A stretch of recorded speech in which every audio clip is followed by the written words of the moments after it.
Welcome back to the Story of Liberty. I'm your host, John Poma.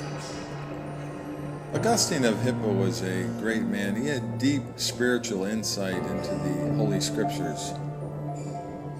Never was a man more determined and fearless in the defense of the truth of the gospel.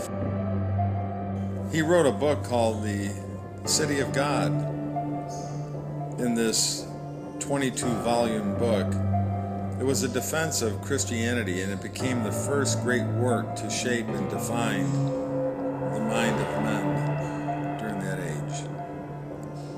The story goes with Rome that the barbarian invaders stampeded across Europe like herds of elephants. They trampled everything in their path.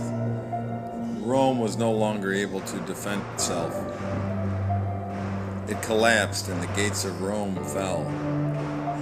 The eternal city fell to Alaric and his swarms.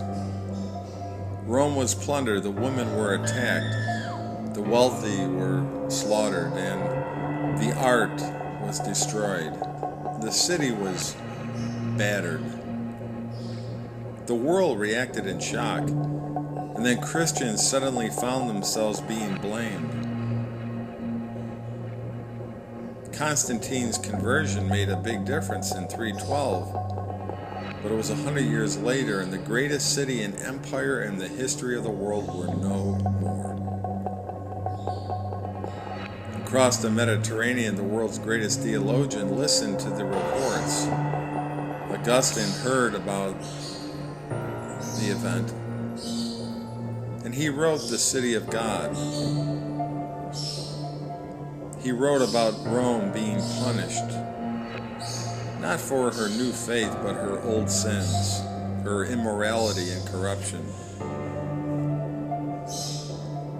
Augustine knew that he fell short too before his conversion, but he knew that original sin could be traced back to Adam and Eve, and that we inherited the sinful nature that was unleashed by them.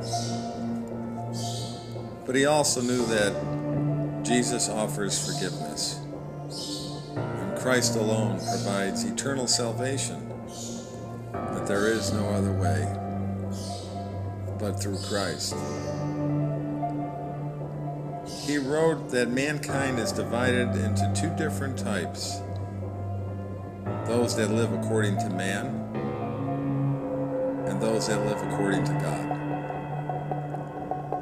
These we call the two cities, the one predestined to reign eternally with God, and the other condemned to eternal torment with Satan. See, the heavenly city of God outshines Rome, Augustine wrote. There, instead of victory, is truth. Instead of high rank, is holiness.